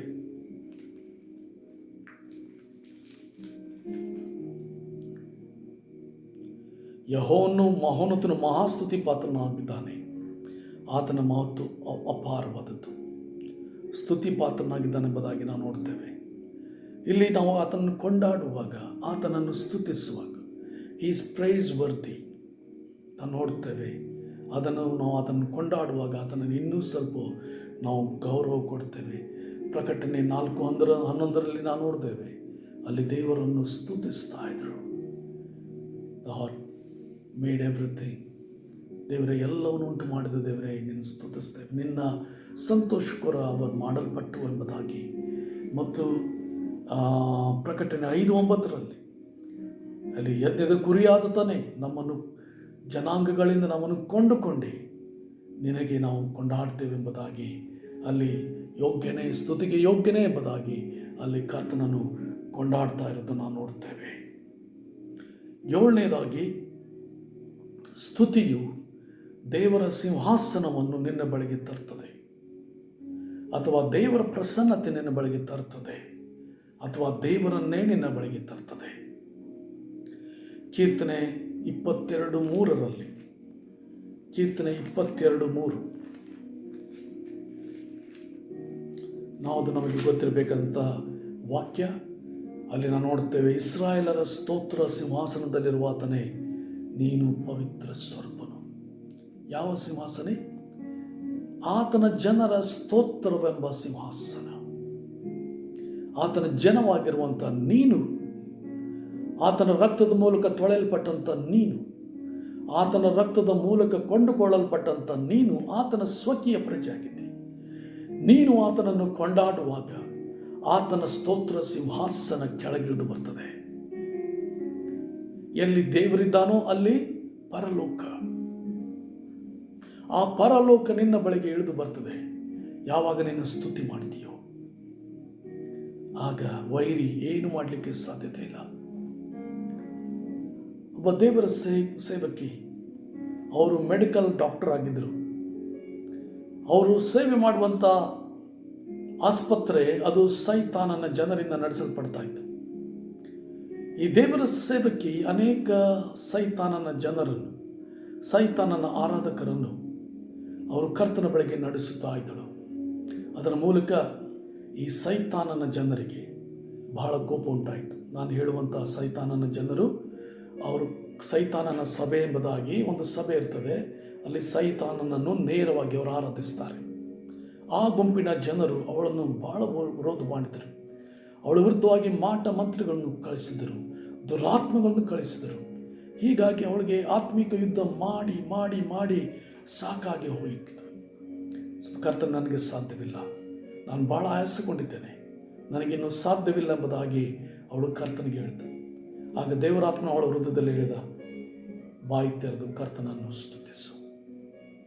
ಅವಳು ಬಾಯಿ ತೆರೆದು ಕರ್ತನನ್ನು ಕೈ ಎತ್ತಿ ಸ್ತುತಿಸಲಿಕ್ಕೆ ಆರಂಭಿಸುವಾಗ ದೇವರ ಪ್ರಸನ್ನತೆ ಅವಳನ್ನು ಮುಚ್ಚಿಕೊಂಡು ಬಿಡ್ತು. ದೇವರ ಪ್ರಭಾವ ಅವಳ ಸುತ್ತಲೂ ಇಳಿದು ಬಂತು. ಅವಳು ತನ್ನನ್ನು ಮೈ ಮರೆತು ಬಿಟ್ಟಳು. ತಾನು ಆಯಾಸಗೊಂಡಿದ್ದೇನೆಂಬುದು ಕೂಡ ಮರೆತು ಬಿಟ್ಟಳು. ದೇವರ ಪ್ರಸನ್ನತೆ ಅವರಲ್ಲಿ ಉತ್ಸಾಹವನ್ನು ಉಂಟು ಮಾಡಿತು. ಆಕೆ ತಾನು ಆತ್ಮಿಕ ಯುದ್ಧದಲ್ಲಿ ಇದ್ದೇನೆಂಬುದನ್ನೇ ಮರೆತು ಬಿಟ್ಟಳು. ಆಕೆ ಕೊಂಡಾಡುತ್ತಾ ಕೊಂಡಾಡುತ್ತಾ ಸಂಗತಿಗೆ ಬರುವಾಗ ಸೈತಾನನ ಎಲ್ಲ ಶಕ್ತಿಗಳು ಮುರಿಯಲ್ಪಟ್ಟಿದ್ದವು. ಇಲ್ಲಿ ನಾವು ನೋಡ್ತೇವೆ, ಈ ಸ್ತುತಿ ಎಂಬುದು ನಾವು ನೋಡ್ತೇವೆ ದೇವರ ಸಿಂಹಾಸನವನ್ನು ಕೆಳಗೆ ತರ್ತದೆ. ಅದರಲ್ಲೇ ನಾವು ಮತ್ತೊಂದು ಸಂಗತಿ ನಾವು ನೋಡ್ತೇವೆ, ಈ ಸ್ತುತಿ ಎಂಬುದು ಸೈತಾನನಿಗೆ ವಿರುದ್ಧವಾದ ಆ ದೊಡ್ಡ ಆಯುಧವಾಗಿದೆ. ಇದರ ವಿರುದ್ಧವಾಗಿ ಸೈತಾನನ್ನು ನಿಲ್ಲಲಿಕ್ಕೆ ಸಾಧ್ಯವಿಲ್ಲ. ಯಾಕಂದರೆ ಒಂದು ಸಮಯದಲ್ಲಿ ಆತನು ಸ್ತುತಿಯನ್ನು ನಡೆಸುವಂಥ ದೇವರ ಪ್ರಧಾನ ದೂತನಾಗಿದ್ದ. ಆದರೆ ಆತನ ಹೃದಯದಲ್ಲಿ ಗರ್ವ ಬರುವಾಗ ದೇವರು ಆತನನ್ನು ತನ್ನ ಸಿಂಹಾಸನದ ಬಳಿಯಿಂದ ಒದ್ದು ಭೂಮಿಗೆ ತಳ್ಳಿ ಹಾಕಿದ. ಈಗ ನಾವು ಸ್ತುತಿಸುವಾಗ ಆತನಿಗೆ ಬಹಳ ಕಷ್ಟ ಆಗ್ತದೆ. ಆತನಲ್ಲಿ ನಿಲ್ಲಲಿಕ್ಕೆ ಸಾಧ್ಯವಿಲ್ಲ. ದೇವರ ಸನ್ನಿಧಾನ ಇಳಿದು ಬರ್ತದೆ, ಅವನಲ್ಲಿಂದ ಓಡಿ ಹೋಗಲೇಬೇಕು. ಆದ ಕಾರಣ ಸ್ತುತಿ ಎಂಬುದು ನಾವು ನೋಡ್ತೇವೆ ದೇವರ ಒಂದು ಆಯುಧವಾಗಿದೆ. ಅದರ ಮೂಲಕ ನೀನು ಸೈತಾನನನ್ನು ಸರಳವಾಗಿ ಓಡಿಸಬಹುದು. 8ನೇದಾಗಿ, ಸ್ತುತಿ ನಿಮಗೆ ಜಯವನ್ನು ತಂದುಕೊಡುತ್ತದೆ. ಸ್ತುತಿಯಲ್ಲಿ ಜಯವಿದೆ. 2ನೇ ಪೂರ್ವಕಾಲ ವೃತ್ತಾಂತ ಅದರ 20ನೇ ಅಧ್ಯಾಯ. ಇಲ್ಲಿ ನಾವು ನೋಡ್ತೇವೆ, ಯೆಹೋಷಾಫಾಟನಿಗೆ ವಿರುದ್ಧವಾಗಿ 3 ದೇಶಗಳವರು, ಜನಾಂಗಗಳವರು ತಮ್ಮ ಸೈನ್ಯವನ್ನು ತೆಗೆದುಕೊಂಡು ಮುತ್ತಿಗೆ ಹಾಕಿದರು. ಲಕ್ಷೋಪಲಕ್ಷ ಇರುವ ಜನರನ್ನು ಎದುರಿಸುವುದಕ್ಕೆ ಇವನಿಗೆ ಸಾಧ್ಯತೆ ಇರಲಿಲ್ಲ. ಕೆಲವು ಸಾವಿರ ಜನರು ಮಾತ್ರ ಇವನಿಗೆ ಇದ್ದರು ಸೈನ್ಯದಲ್ಲಿ. ಆತನ ಆದುಕೊಂಡು ಉಪವಾಸ ಮಾಡಿ ದೇವರನ್ನೇ ಆತುಕೊಳ್ಳಬೇಕೆಂದು ಉಪವಾಸ ಮಾಡಿ ತನ್ನ ಜನರನ್ನು ಕೂಡಿಸಿಕೊಂಡು ಉಪವಾಸ ಮಾಡುವಾಗ ನಾವು ನೋಡ್ತೇವೆ, ದೇವರು ಹೇಳ್ತಾನೆ, ನೀವು ಯುದ್ಧ ಮಾಡುವುದು ಅವಶ್ಯಕತೆ ಇಲ್ಲ. ಯೆಹೋವನು ಮಾಡುವಂಥ ರಕ್ಷಣಾ ಕಾರ್ಯ ನೋಡ್ರಿ, ಯೆಹೋವನು ತಾನೇ ನಿಮಗಾಗಿ ಯುದ್ಧ ಮಾಡುವನೆಂಬುದಾಗಿ ಹೇಳಿದ. ಆಗ ಅವರು ಕರ್ತನಿಗೆ ಅಡ್ಡ ಬಿದ್ದು ನಮಸ್ಕರಿಸಿದರು ಮತ್ತು ದೇವರನ್ನು ಕೊಂಡಾಡಿದರು ಮಹಾಸ್ವರದಿಂದ. ಯುದ್ಧಕ್ಕೆ ಹೋಗುವಾಗ ಅವರು ಯುದ್ಧದ ಮುಂಭಾಗದ ಜನರಲ್ಲಿ ನಾವು ನೋಡುತ್ತೇವೆ, ಅವರು ಗಾಯನ ಮಾಡುವವರನ್ನು ಆರಿಸಿಕೊಂಡು ಇಟ್ಟರೆಂಬುದಾಗಿ ನೋಡ್ತೇವೆ. 21ನೇ ವಚನ, 2 ಪೂರ್ವಕಾಲವೃತ್ತ ಅಂತ 20ನೇ ಅಧ್ಯಾಯ 21ನೇ ವಚನ. ಆಮೇಲೆ ಅವರು ಜನರ ಸಮ್ಮತಿಯಿಂದ ಯೆಹೋವನಿಗೋಸ್ಕರ ಗಾಯನ ಮಾಡೋದಕ್ಕೋಸ್ಕರ ಕೆಲವರನ್ನು ಆರಿಸಿಕೊಂಡು ಅವರಿಗೆ ಪರಿಶುದ್ಧತ್ವ ಎಂಬ ಭೂಷಣದೊಡನೆ ಭಟರ ಮುಂದೆ ಹೋಗುತ್ತಾ ಯೆಹೋವನಿಗೆ ಕೃತಜ್ಞತಾಸ್ತುತಿ ಮಾಡಿರಿ, ಆತನ ಕೃಪೆಯು ಶಾಶ್ವತ ಎಂಬುದಾಗಿ ಭಜಿಸಿರಿ ಎಂದು ಆಜ್ಞಾಪಿಸಿದರು. ಅಲ್ಲಿ ಫ್ರಂಟ್ ಲೈನ್ ಆರ್ಮಿ ಇದೆ, ಯುದ್ಧ ಮಾಡೋದಕ್ಕೆ ಶೂರ ಸೈನಿಕರಿದ್ದಾರೆ. ಆದರೆ ಅವರ ಮುಂದುಗಡೆ ನಾವು ನೋಡ್ತೇವೆ ಗಾಯನ ಮಾಡುವಂಥ ಲೇವಿಯರನ್ನು, ಆರಾಧನಾ ತಂಡದವರನ್ನು ಇಟ್ಟುಬಿಟ್ಟು ಯೆಹೋವನು ಒಳ್ಳೆಯವನು, ಆತನ ಕೃಪೆಯು ಶಾಶ್ವತವಾದದ್ದು ಎಂಬುದಾಗಿ ಅವರು ಸ್ತುತಿಸುತ್ತಾ ಕೃತಜ್ಞತಾ ಸ್ತುತಿ ಮಾಡುತ್ತಾ ಹೋದರೆಂಬುದಾಗಿ ನಾವು ನೋಡುತ್ತೇವೆ. 22ನೇ ವಚನ, ಅವರು ಉತ್ಸಾಹಧ್ವನಿಯಿಂದ ಕೀರ್ತಿಸುವುದಕ್ಕೆ ಪ್ರಾರಂಭಿಸಲು ಯೆಹೋವನು ಅವರಿಗೆ ಹೊಂಚು ಹಾಕುವರನ್ನು ಇಟ್ಟುಬಿಟ್ಟು ನಾವು ನೋಡ್ತೇವೆ ಅವರು ಒಬ್ಬರನ್ನೊಬ್ಬರು ಕೊಲ್ಲಲಿಕ್ಕೆ ಆರಂಭಿಸಿದರು. ಇಲ್ಲಿ ಸ್ತುತಿಸುವಾಗ ನಾವು ನೋಡ್ತೇವೆ ವೈರಿಗಳಲ್ಲಿ ಗಲಿಬಿಲಿ ಉಂಟಾಗುತ್ತದೆ. ನೀವು ಕರ್ತನನ್ನು ಸ್ತುತಿಸುವಾಗ ಸೈತಾನನ ಪಾಳೆಯದಲ್ಲಿ ಗಲಿಬಿಲಿ ಉಂಟಾಗುತ್ತದೆ. ಅಲ್ಲಿ ಕರ್ತನ ಅವರನ್ನು ಹಾಳು ಮಾಡುತ್ತಾನೆ ಗಲಿಬಿಲಿಯಿಂದ. ನಾವು ನೋಡ್ತೇವೆ ಅಲ್ಲಿ ಸ್ತುತಿಸುವಾಗ ದೊಡ್ಡ ಜಯ ಉಂಟಾಯಿತು. ಅವರು ಅಲ್ಲಿ ಯುದ್ಧರಂಗಕ್ಕೆ ಬಂದಾಗ ಒಬ್ಬರು ವೈರಿಗಳು ಜೀವಂತವಾಗಿರಲಿಲ್ಲ. ಅವರು ಸುಲಿಗೆ ಮಾಡುತ್ತಾ ಅನೇಕ ದಿವಸಗಳವರೆಗೆ ಅವರನ್ನು ಸುಲುಕೊಂಡರು ಎಂಬುದಾಗಿ ನಾವು ನೋಡ್ತೇವೆ. ಹೊರಲಾರದಷ್ಟು ಅವರನ್ನು ಸುಲುಕೊಂಡರು ಎಂಬುದಾಗಿ ನೋಡ್ತೇವೆ. 4ನೇ ದಿನದಲ್ಲಿ ಅವರು ಬೆರಾಕ ತಗ್ಗಿನಲ್ಲಿ ಕೂಡಿ ಬಂದರು. ಅವರು ಯೆಹೋವನಿಗೆ ಸ್ತುತಿಸಿದ್ದರಿಂದ ಆ ಸ್ಥಳಕ್ಕೆ ಈಗಿನವರೆಗೂ ಬೆರಾಕ ತಗ್ಗು ಎಂಬುದಾಗಿ ಹೆಸರಿದೆ. ಇಲ್ಲ ನೋಡ್ತೇವೆ ಬೆರಾಕ ತಗ್ಗು, ಸ್ತುತಿಯ ತಗ್ಗು ಅಂತ ಹೇಳುವಾಗ ಒಂದು ಕಷ್ಟದ ಸಂಗತಿ ಸೂಚಿಸ್ತದೆ. ಆ ಕರ್ತನದನ್ನು ಬದಲಿಸಿ, ಆ ಕಣಿವೆಯ ಸಂಗತಿಯನ್ನು ಬದಲಿಸಿ ಸ್ತುತಿಯನ್ನಾಗಿ ಆತನದನ್ನು ಮಾರ್ಪಡಿಸ್ತಾನೆ. ಪ್ರಿಯ ಸಹೋದರ ಸಹೋದರಿ, ನೀನು ಕಣ್ಣೀರಿನ ತಗ್ಗಿನಲ್ಲಿ ಹಾದು ಹೋಗ್ತಾ ಇದೆಯಾ? ಕರ್ತನನ್ನು ಸ್ತುತಿಸು. ಕೀರ್ತನೆ 84ರಲ್ಲಿ ನಾವು ನೋಡ್ತೇವೆ ಅವರು ಬಾಕ ಎಂಬ ಕಣ್ಣೀರಿನ ತಗ್ಗನ್ನು ದಾಟುವಾಗ ಅಲ್ಲಿ ತೋಡಿ ನೀರಿನ ವರ್ತಿಗಳನ್ನು ಮಾಡುತ್ತಾರೆ. ದೇವರ ಮಂಗಾಳ ಮಳೆಯೂ ಕೂಡ ಅದನ್ನು ತುಂಬಿಸುತ್ತದೆ ಎಂಬುದಾಗಿ ನಾವು ನೋಡ್ತೇವೆ. ನೀನು ಬಾಕ ಎಂಬಂಥ ಕಣ್ಣೀರಿನ ತಗ್ಗಿನಲ್ಲಿ ಹಾದು ಹೋಗ್ತಾ ಇರ್ಬೋದು, ಆದರೆ ದೇವರು ಅದನ್ನು ಬದಲಾಯಿಸಿ ಬೆರಾಕ ತಗ್ಗು ಎಂಬುದಾಗಿ ಸ್ತುತಿಯ ತಗ್ಗಾಗಿ ಅದನ್ನು ಮಾರ್ಪಡಿಸ್ತಾನೆ. ಆದ್ದರಿಂದ ಕಷ್ಟದಲ್ಲಿ ಸಮಸ್ಯೆಯಲ್ಲಿ ಹಾದು ಹೋಗ್ತಾ ಇರುವಾಗ ಕರ್ತನನ್ನು ಸ್ತುತಿಸು. ಸ್ತುತಿ ನಿನಗೆ ಜಯವನ್ನು ತಂದುಕೊಡ್ತದೆ. ಅದೇ ರೀತಿ ನಾವು ಅಪೊಸ್ತಲ ಕೃತ್ಯ ಅದರ 16ನೇ ಅಧ್ಯಾಯದಲ್ಲಿ ನಾವು ನೋಡ್ತೇವೆ ಪೌಲ ಸೀಲರು ಅವರು ಸೆರೆಮನೆಯಲ್ಲಿ ಹಾಕಲ್ಪಟ್ಟಿರುವಾಗ ಅವರು ಕರ್ತನನ್ನು ಸ್ತುತಿಸುತ್ತಾ ಇದ್ದರು ಎಂಬುದಾಗಿ ನಾವು ನೋಡ್ತೇವೆ. ಕೀರ್ತನೆ ಅಪೊಸ್ತಲ ಕೃತ್ಯ ಅದರ 16ನೇ ಅಧ್ಯಾಯ 25-26ನೇ ವಚನ. ಮಧ್ಯರಾತ್ರಿಯಲ್ಲಿ ಪೌಲನು ಸೀಲನು ಪ್ರಾರ್ಥನೆ ಮಾಡುವರಾಗಿ ದೇವರಿಗೆ ಸ್ತುತಿ ಪದಗಳನ್ನು ಹಾಡುತ್ತಿದ್ದರು. ಸೆರೆಯಲ್ಲಿದ್ದವರು ಲಕ್ಷ್ಯ ಬಿಟ್ಟು ಕೇಳುತ್ತಿದ್ದರು. ಅಕಸ್ಮಾತ್ತಾಗಿ ಮಹಾಭೂಕಂಪ ಉಂಟಾಯಿತು. ಸೆರೆಮನೆಯ ಅಸ್ಥಿವಾರಗಳು ಕದಲಿದ್ದವು. ಅದೇ ಕ್ಷಣದಲ್ಲಿ ಕದಗಳೆಲ್ಲ ತೆರೆದವು. ಎಲ್ಲರ ಬೇಡಿಗಳು ಕಳಚಿ ಬಿದ್ದವು. ಇಲ್ಲಿ ಅವರು ನೋಡ್ತಾರೆ, ಅವರು ಪ್ರಾರ್ಥನೆ ಮಾಡುತ್ತಾ ಸ್ತುತಿ ಮಾಡುತ್ತಾ ಕರ್ತನಿಗೆ ಸ್ತುತಿ ಪದಗಳನ್ನು ಹಾಡುತ್ತಾ ಇದ್ದರು ಎಂಬುದಾಗಿ ನಾವು ನೋಡುತ್ತೇವೆ. ಏನಾಯ್ತು ರೀ? ಮಹಾಭೂಕಂಪ ಉಂಟಾಯಿತು. ಸೆರೆಮನೆ ಬಾಗಿಲುಗಳು ತೆರೆದವು. ಎಲ್ಲರ ಸರಪಳಿಗಳು ಕಳಚಿ ಬಿದ್ದವು, ಬೇಡಿಗಳು ಕಳಚಿ ಬಿದ್ದವು.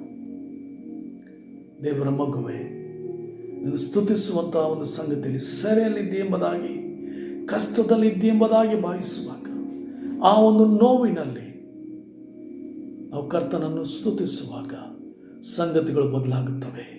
ದೇವರು ಜಯವನ್ನು ಕೊಡ್ತಾನೆ. ಸ್ತುತಿ ನಿಮಗೆ ಜಯವನ್ನು ತಂದು ಕೊಡ್ತದೆ. ಆದ ಕಾರಣ 1 ಥೆಸಲೋನಿಕ ಅದರ 5ನೇ ಅಧ್ಯಾಯ 17ನೇ ವಚನದಲ್ಲಿ ಪೌಲನು ಬರೀತಾನೆ, ಎಲ್ಲ ವಿಷಯಗಳಲ್ಲಿ ಕೃತಜ್ಞತಾ ಸ್ತುತಿ ಮಾಡಿರಿ. ಎಲ್ಲ ಸಂಗತಿಗಳು ನೀವು ಜೈಲಿನಲ್ಲಿ ಬಿದ್ದಿ ಎಂಬುದಾಗಿ, ಬೇಡಿ ಹಾಕಲ್ಪಟ್ಟಿದೆ ಎಂಬುದಾಗಿ ಭಾವಿಸುವಾಗಲೂ ಕರ್ತನನ್ನು ಸ್ತುತಿಸು. ಇಲ್ಲಿ ಆತನು ಸುಮ್ಮನೆ ಬರೀಲಿಲ್ಲ, ಆತನು ಮಾಡಿ ತೋರಿಸಿ ಬರಿತಾ ಇದ್ದಾನೆ. ಎಲ್ಲದರಲ್ಲಿಯೂ ಕೃತಜ್ಞತಾ ಸ್ತುತಿ ಮಾಡು. ಹೌದು, ಎಲ್ಲದರಲ್ಲಿಯೂ ಕರ್ತನಿಗೆ ಕೃತಜ್ಞತಾ ಸ್ತುತಿ ಮಾಡಿರಿ. ಸಂಗತಿಗಳು ಬದಲಾಗ್ತವೆ. ಕರ್ತನ ಪ್ರಸನ್ನತೆ ನಿನ್ನ ಜೀವನದಲ್ಲಿ ಹೆಚ್ಚಾಗ್ತದೆ. ಕರ್ತನು ಬಿಡುಗಡೆಯನ್ನು ಅನುಗ್ರಹಿಸ್ತಾನೆ. 9ನೇದಾಗಿ, ನಾವು ಸ್ತುತಿಸುವಾಗ ದೇವರಿಗೆ ಸಂತೋಷ ಉಂಟಾಗ್ತದೆ. ತನ್ನ ಪವಿತ್ರಾತ್ಮ ವರವನ್ನು ನಮ್ಮ ಮೇಲೆ ಆತನು ಸುರಿಸುತ್ತಾನೆ. ದೇವರ ಮಗುವೆ, ಅಭಿಷೇಕ ಹೆಚ್ಚಾಗ್ತದೆ. ಒಂದು ಸಾರಿ ಬಹಳಷ್ಟು ವರ್ಷಗಳ ಹಿಂದೆ ನಮಗೆ ಸುವಾರ್ಥ ಸಾರದ ಮುದುಕರಾದ ದೇವರ ಸೇವಕರ ಒಬ್ಬ ಮಗ, ಅಂದರೆ ಅವನು ಸಣ್ಣವನಿರುವಾಗ ಎಲ್ಲ ಪೆಂಟಿಕೋಸ್ಟಲ್ ಹಿರಿಯರುಗಳು, ದೊಡ್ಡವರು ಆ ಒಂದು ಕಾದುಕೊಳ್ಳುವಂಥ ಒಂದು ಕೂಟಗಳಲ್ಲಿ ಪವಿತ್ರಾತ್ಮ ಅಭಿಷೇಕಕ್ಕೋಸ್ಕರವಾಗಿ ಕಾದುಕೊಳ್ತಾ ಇದ್ರು. ಕೆಲವು ಸಾರಿ ಅನೇಕ ವಾರಗಳವರೆಗೆ, ಅನೇಕ ತಿಂಗಳುಗಳವರೆಗೆ, ಕೆಲವು ಸಾರಿ ವರ್ಷಗಳವರೆಗೆ ಪವಿತ್ರಾತ್ಮಗೋಸ್ಕರ ಕಾದುಕೊಳ್ಳುವಂಥ ಕೂಟಗಳು ಇರ್ತಾಯಿತ್ತು. ಆ ಕೂಟಗಳಿಂದ ಈ ಮಗು 4ನೇ ಇಯತ್ತೆ ಕಲಿಯುತ್ತಿದ್ದ ಈ ಮಗು ಆ ದಿವಸ 4ನೇ ಇಯತ್ತೆವರೆಗೆ ಇಂಗ್ಲೀಷ್ ಕಲಿಸ್ತಾ ಇರಲಿಲ್ಲ. ಆ 7ನೇ ಇಯತ್ತೆ ನಂತರ ಅವ್ರಿಗೆ ಇಂಗ್ಲೀಷ್ ಕಲಿಸ್ತಾ ಇದ್ರು. ಆ ಸಮಯದಲ್ಲಿ ಆತನು ಸ್ಪಷ್ಟವಾದ ಇಂಗ್ಲೀಷ್ನಲ್ಲಿ ಹೇಳಿದ, I will pour out my spirit upon those people who praise me. ಯಾರು ನನ್ನನ್ನು ಸ್ತುತಿಸ್ತಾರೋ ಅವರ ಮೇಲೆ ನನ್ನ ಆತ್ಮನನ್ನು ಸುರಿಸುತ್ತೇನೆ ಎಂಬುದಾಗಿ. ಅದೇ ರೀತಿ ಯಾರು ಆತನನ್ನು ಸ್ತುತಿಸಿದರೋ ಅವರು ಪವಿತ್ರಾತ್ಮನನ್ನು ಅಭಿಷೇಕ ಆ ದಿವಸಗಳಲ್ಲಿ ಹೊಂದಿಕೊಂಡರು. ದೇವರ ಪ್ರಭುವೇ, ನಿನ್ನ ಜೀವನದಲ್ಲಿ ಅಭಿಷೇಕ ಹೆಚ್ಚಾಗಬೇಕಾ? ನೀವು ಕರ್ತನನ್ನು ಹೆಚ್ಚಾಗಿ ಸ್ತುತಿಸು, ಆತನನ್ನು ಕೊಂಡಾಡು. ಆತನ ಅಭಿಷೇಕ ನಿನ್ನ ಜೀವನದಲ್ಲಿ ಹೆಚ್ಚಾಗ್ತದೆ. ಒಂದು ವೇಳೆ ಪವಿತ್ರಾತ್ಮನ ಅಭಿಷೇಕ, ಪವಿತ್ರಾತ್ಮನ ದೀಕ್ಷಾಸ್ಥಾನ ನಿನ್ನ ಜೀವನದಲ್ಲಿ ಆಗಿಲ್ಲದೆ ಹೋಗಿದ್ದರೆ ಕರ್ತನನ್ನು ಕೇಳಿಕೊ, ಸ್ವಾಮಿ ನಿನ್ನ ಪವಿತ್ರಾತ್ಮನ ಅಭಿಷೇಕ ನನಗೆ ಕೊಡು, ನನ್ನನ್ನು ಅಭಿಷೇಕಿಸು ಸ್ವಾಮಿ ಅಂತ ಹೇಳುವ ಆತನು ತನ್ನ ಪವಿತ್ರಾತ್ಮನ ಅಭಿಷೇಕಿಸ್ತಾನೆ. ಆತನ ಅಭಿಷೇಕಿಸಿದ ಗುರುತು ಅನ್ಯ ಭಾಷೆ. ಆ ಅನ್ಯ ಭಾಷೆಯಿಂದ ನೀನು ಮಾತಾಡಲಿಕ್ಕೆ ಆರಂಭಿಸ್ತಿ, ಆಗ ಸ್ತುತಿಸುವುದು ನಿನಗೆ ಇನ್ನೂ ಸರಳವಾಗಿ ಕಂಡು ಬರ್ತದೆ. ಆದ ಕಾರಣ ದೇವರ ಮಗುವೆ, ನೀನು ಕರ್ತನನ್ನು ಸ್ತುತಿಸು, ಅದು ನನ್ನಲ್ಲಿ ಅಭಿಷೇಕವನ್ನು ಹೆಚ್ಚಿಸುತ್ತದೆ. 10ನೇದಾಗಿ ನಾವು ನೋಡ್ತೇವೆ, ನಮ್ಮನ್ನದು ಪರಲೋಕಕ್ಕೆ ಸಿದ್ಧ ಮಾಡ್ತದೆ. ಯಾಕ್ರಿ? ಪರಲೋಕದಲ್ಲಿ ಯಾವಾಗಲೂ ಸ್ತುತಿ ಇರ್ತದೆ. ಒಬ್ಬರು ಹೇಳ್ತಾ ಇದ್ರು, ಪರಲೋಕ ಭಾಳ ಬೋರಿಂಗ್ ಇರ್ತದೆ, ಭಾಳ ಬೇಜಾರಾಗ್ತದೆ ಪರಲೋಕದಲ್ಲಿ. ಯಾಕೆ ರೀ ಅಂತ ಕೇಳಿದಾಗ, ಬರೇ ಸ್ತುತಿ ಮಾಡುವುದಿರ್ತೈತ್ರಿ, ಬರೇ ಸ್ತುತಿ ಮಾಡುವುದಿರ್ತೈತ್ರಿ. ಅದು ಸ್ತುತಿ ಮಾಡುವುದು ಬೇಜಾರ. ಇಲ್ಲಿ ನೀನು ಪ್ರಾಕ್ಟೀಸ್ ಮಾಡಿಕೊಳ್ಳದೆ ಹೋದರೆ ನಿನಗೆ ಪೂರ್ಣ ಬೇಜಾರಾಗ್ತದೆ. ಅಲ್ಲಿ ಪರಲೋಕದಲ್ಲಿ ನರಕಕ್ಕೆ ಹೋಗ್ಲಿಕ್ಕೆ ಅಂಥವು ನಿನಗೆ ಮನಸ್ಸಿಲ್ಲ, ಪರಲೋಕಕ್ಕೆ ಹೋದ್ಮೇಲೆ ಬೇಜಾರಂತೀಯ. ಅಲ್ಲಿ ಒಂದು ಸಂಗತಿ, ಕರ್ತನನ್ನು ಸ್ತುತಿಸುವಾಗ ಅಲ್ಲಿ ನಿಜವಾಗಿ ಬೇಜಾರೆಂಬುದು ಇಲ್ಲ. ಅದು ಪರಲೋಕಕ್ಕೆ ನಿನ್ನನ್ನು ಸಿದ್ಧಗೊಳಿಸ್ತದೆ. ಪರಲೋಕದಲ್ಲಿ ಎಲ್ಲ ಯಾವಾಗಲೂ ಸ್ತುತಿ ಇದೆ, ದೇವರನ್ನು ಕೊಂಡಾಟವಿದೆ. ಅದಕ್ಕೆ ವಿಶೇಷವಾದ ಸೆಷನ್ಗಳು ಇವೆ. ಆ ಸೆಷನ್ಗಳಲ್ಲಿ ಬಹಳ ಅದ್ಭುತವಾದ ರೀತಿಯಲ್ಲಿ ಅಲ್ಲಿ ದೇವದೂತರುಗಳು, ದೇವ ಜನರು, ಆತನ ಸೃಷ್ಟಿ ಪ್ರತಿಯೊಂದು ಆತನನ್ನು ಅಲ್ಲಿ ಕರ್ತನನ್ನು ಸ್ತುತಿಸುವುದನ್ನು ನೋಡ್ತೇವೆ. ಅದು ಹೇಗೆ ನಮ್ಮನ್ನು ಸಿದ್ಧಪಡಿಸ್ತದೆ. 146ನೇ ಕೀರ್ತನೆಯಲ್ಲಿ ಒಂದು ಸಂಗತಿ ಹೇಳ್ತಾನೆ. ಅಲ್ಲಿ ದೇವರ ಭಕ್ತನು, ನನ್ನ ಪ್ರಾಣ ಇರುವವರೆಗೂ ಯೆಹೋವನನ್ನು ಸ್ತುತಿಸುವೆನು, ನನ್ನ ಜೀವಮಾನವೆಲ್ಲ ದೇವರನ್ನು ಕೊಂಡಾಡುವೆನು. ಪ್ರಾಣ ಇರುವವರೆಗೂ, ಪ್ರಾಣವರೆಗೂ ಸ್ತುತಿಸ್ತೀಯಾ? ಒಳ್ಳೆಯದು. ಆದರೆ ಯೇಸು ಸ್ವಾಮಿ ಹೇಳ್ತಾನೆ, ನಾನೇ ಪುನರುತ್ಥಾನವೂ ಜೀವವಾಗಿದ್ದೇನೆ, ನನ್ನ ನಂಬುವವನು ಸತ್ತರೂ ಬದುಕುನು, ಬದುಕುತ್ತಾ ನಂಬುವ ಎಂದಿಗೂ ಸಾಯುವುದಿಲ್ಲ. ಇಲ್ಲಿ ಒಂದು ಸಂಗತಿ, ಹಳೆ ಒಡಂಬಡಿಕೆ ಕೆಲವು ಭಕ್ತರು ಪ್ರಾಣ ಇರುವವರೆಗೂ ಅಂತ ಹೇಳ್ತಾರೆ. ಇಲ್ಲಿ ಮತ್ತೊಂದು, ಜೀವಮಾನ ಕಾಲವೆಲ್ಲ ಸ್ತುತಿಸ್ತೇನೆ, ಮತ್ತು ಜೀವಮಾನ ಕಾಲ ಮುಗಿದ ಮೇಲೆ ಸ್ತುತಿಸೋದಿಲ್ಲ. There is a life after death. ಮರಣದ ನಂತರ ನಮಗಿನ್ನೂ ಜೀವ ಇದೆ. ನನ್ನ ಆತ್ಮ ಸಾಯುವುದಿಲ್ಲ, ನಿನ್ನ ಆತ್ಮ ಸಾಯುವುದಿಲ್ಲ, ದೇಹ ಮಾತ್ರ ಸತ್ತೋಗ್ತದೆ. ಸತ್ತ ನಂತರ ಕರ್ತನ ಸ್ತುತಿಸಕ್ಕೆ ಸಾಧ್ಯವಿಲ್ವಾ? ಸಾಧ್ಯವಿದೆ. ಆದ ಕಾರಣ 145ನೇ ಕೀರ್ತನೆ ಅದರ 2ನೇ ವಚನ, 145ನೇ ಕೀರ್ತನೆ ಅದರ 2ನೇ ವಚನ. ದಿನಂಪ್ರತಿ ನಿನ್ನನ್ನು ಕೀರ್ತಿಸುವನು, ನಿನ್ನ ನಾಮನು ಯುಗ ಯುಗಾಂತರಗಳಲ್ಲಿಯೂ ಸ್ತುತಿಸುವನು. ಎಂಥ ಒಂದು ಸಂತೋಷ! ನಿನ್ನ ನಾಮನು ಯುಗ ಯುಗಾಂತರಗಳಲ್ಲಿ ಸ್ತುತಿಸು. ಹಾಗಾದ್ರೆ ನೀನು ಯುಗ ಯುಗಾಂತರಗಳಲ್ಲಿ ಜೀವಿಸಬೇಕು ಅಲ್ಲ? ಪ್ರಾಣಿಯವರಿಗೆ ಮಾತ್ರ ಅಲ್ಲ, ಪ್ರಾಣ ಹೋದ ನಂತರವೂ ಕೂಡ ನೀನು ಸ್ತುತಿಸಬೇಕು. ಯಾಕೆ? ನೀನು ನಿತ್ಯನಾದ ವ್ಯಕ್ತಿ. ಯುಗ ಯುಗಾಂತರಗಳಲ್ಲಿಯೂ ನಾವು ಸ್ತುತಿಸ. ಯಾಕಂದರೆ ಪರಲೋಕದಲ್ಲಿ ಯುಗ ಯುಗಾಂತರಗಳಲ್ಲಿ ಕರ್ತನೊಂದಿಗೆ ನಾವು ಜೀವಿಸ್ತೇವೆ. ಆದ ಕಾರಣ ಅದಕ್ಕೋಸ್ಕರ ಈಗ ನಾವು ಮಾಡುವಂಥ ಸ್ತುತಿ ನಮ್ಮನ್ನು ಸಿದ್ಧಗೊಳಿಸ್ತದೆ. ಸ್ತುತಿಯು ನಮ್ಮನ್ನು ಪರಲೋಕಕ್ಕಾಗಿ ನಮ್ಮನ್ನು ಸಿದ್ಧ ಮಾಡುತ್ತದೆ. ಮತ್ತು 115ನೇ ಕೀರ್ತನೆ 17ನೇ ವಚನ, 115ನೇ ಕೀರ್ತನೆ 17ನೇ ವಚನ ಏನು ಹೇಳ್ತಿದ್ರಿ? ಸತ್ತವರು ಯಾಹೋವನ್ನು ಸ್ತುತಿಸುವುದಿಲ್ಲ, ಮೌನ ಲೋಕದಲ್ಲಿ ಸೇರಿದವರಲ್ಲಿ ಯಾರೂ ಆತನನ್ನು ಕೀರ್ತಿಸುವುದಿಲ್ಲ. ಸತ್ತವರು ಆತನನ್ನು ಸ್ತುತಿಸುವುದಿಲ್ಲ. ದೇವಜನವೇ, ಇದರ ಅರ್ಥ ಏನು? ಆತ್ಮೀಕವಾಗಿ ಸತ್ತವರು, ದೇವರಿಂದ ದೂರವಾದವರು ಕರ್ತನನ್ನು ಸ್ತುತಿಸಲಿಕ್ಕೆ ಅವರಿಗೆ ಸಾಧ್ಯವಿಲ್ಲ. ಅವರ ಆತ್ಮ ಸತ್ತು ಹೋಗಿದೆ. ಸತ್ತವರು ಅಂತ ಹೇಳುವಾಗ ಸ್ಪಿರಿಚುವಲಿ ಡೆಡ್, ಆತ್ಮೀಕವಾಗಿ ಸತ್ತವರು ಕರ್ತನನ್ನು ಸ್ತುತಿಸಲಿಕ್ಕೆ ಸಾಧ್ಯವಿಲ್ಲ. ಬೇರೆಯವರು ಸ್ತುತಿ ಮಾಡುವುದನ್ನು ನೋಡುವಾಗ ಅವರಿಗೆ ಹುಚ್ಚಾಟ ಅನ್ನಿಸ್ತದೆ. ದೇವರ ಮಗುವೆ, ನೀನು ಆತ್ಮೀಕವಾಗಿ ಸತ್ತಿಲ್ಲ, ನೀನು ಆತ್ಮೀಕವಾಗಿ ಜೀವಂತವಾಗಿದ್ದಿ. ಹೌದು, ಕರ್ತನನ್ನು ಸ್ತುತಿಸು. ಅದರಲ್ಲಿರುವಂಥ ಆ ಒಂದು ರುಚಿ ನಿನಗೆ ಗೊತ್ತಾದಾಗ ಕರ್ತನನ್ನು ಸ್ತುತಿಸುವುದು ನೀನು ಬಿಡುವುದಿಲ್ಲ. ದೇಹ ಆಯಾಸವಾಗಬಹುದು, ಆದರೆ ನಿನ್ನ ಆತ್ಮಕ್ಕೆ ಆಯಾಸವಾಗುವುದಿಲ್ಲ. ಕೊನೆಯದಾಗಿ ದೇವರು ನಿನ್ನಂಥವ್ರನ್ನ ಹುಡುಕ್ತಾ ಇದ್ದಾನೆ. ನೀವು ಆತನಿಗೆ ಬೇಕು. ಯೋಹಾನನ ಸುವಾರ್ತೆ ಅದರ 4ನೇ ಅಧ್ಯಾಯ, ಯೋಹಾನನ ಸುವಾರ್ತೆ ಅದರ 4ನೇ ಅಧ್ಯಾಯದಲ್ಲಿ ಯೇಸು ಸ್ವಾಮಿ ಆ ಸಮಾಜದ ಸ್ತ್ರೀಗೆ ಹೇಳ್ತಾ ಇರೋದು ನಾವು ನೋಡ್ತೇವೆ. ನಾನು ನೋಡ್ತೇವೆ 23-24ನೇ ವಚನ, ಯೋಹಾನ 4:23. ಅದರಲ್ಲಿ ಸತ್ಯ ಭಾವದಿಂದ ದೇವಾರಾಧನೆ ಮಾಡುವವರು ಆತ್ಮೀಯ ರೀತಿಯಲ್ಲಿ ಸತ್ಯಕ್ಕೆ ತಕ್ಕ ಹಾಗೆ ತಂದೆಯನ್ನು ಆರಾಧಿಸುವ ಕಾಲ ಬರುತ್ತದೆ. ಅದು ಈಗಲೇ ಬಂದಿದೆ. ತಂದೆಯು ತನ್ನನ್ನು ಆರಾಧಿಸುವವರು ಇಂಥವರಾಗಿರಬೇಕೆಂದು ಅಪೇಕ್ಷಿಸುತ್ತಾನಲ್ಲವೇ? ದೇವರು ಆತ್ಮಸ್ವರೂಪನು. ಆತನನ್ನು ಆರಾಧಿಸುವವರು ಆತ್ಮೀಯ ರೀತಿಯಲ್ಲಿ ಸತ್ಯಕ್ಕೆ ತಕ್ಕ ಹಾಗೆ ಆರಾಧಿಸಬೇಕು ಅಂದನು. ಯೇಸು ಸ್ವಾಮಿ ಹೇಳುವಂಥ ಮಾತು, ದೇವರು ಆತ್ಮಸ್ವರೂಪನು, ಆತನನ್ನು ಆರಾಧಿಸುವವರು ಆತ್ಮೀಯ ರೀತಿಯಲ್ಲಿ ಸತ್ಯಕ್ಕೆ ತಕ್ಕ ಹಾಗೆ ಆರಾಧಿಸಬೇಕು. ಅಲ್ಲಿ ಅದರ ಹಿಂದಿನ ವಚನ ಹೇಳ್ತದೆ, ತಂದೆಯು ತನ್ನನ್ನು ಆರಾಧಿಸುವವರು ಇಂಥವರೇ ಆಗಿರಬೇಕೆಂದು ಅಪೇಕ್ಷಿಸುತ್ತಾನಲ್ಲವೇ? ಅಲ್ಲಿ ಹೇಳುವಂಥ ಸಂಗತಿ, ಈ ಆತ್ಮೀಕ ರೀತಿಯಲ್ಲಿ ಸತ್ಯಕ್ಕೆ ತಕ್ಕ ಹಾಗೆ ಆರಾಧಿಸುವವರನ್ನು ದೇವರು ಹುಡುಕುತ್ತಾ ಇದ್ದಾನೆ. ನೀನು ಆ ವ್ಯಕ್ತಿಯಾಗಿದೆಯಾ? ಆತ್ಮದ ರೀತಿಯಲ್ಲಿ ಆತ್ಮನಲ್ಲಿ ಸತ್ಯಕ್ಕೆ ತಕ್ಕ ಹಾಗೆ ಆರಾಧಿಸುವಂತಹ ವ್ಯಕ್ತಿ ನೀನಾಗಿದೆಯಾ? ತಂದೆಯು ನಿನ್ನನ್ನು ಹುಡುಕ್ತಾ ಇದ್ದಾನೆ. ತಂದೆಯು ನಿನ್ನನ್ನು ಅಪೇಕ್ಷಿಸ್ತಾ ಇದ್ದಾನೆ. ಅದನ್ನು ಆರಾಧಿಸ್ತೀಯ? ಈ ಆರಾಧನೆ ಎಂಬುದು ಆಳವಾದಂಥ ಸಂಗತಿ.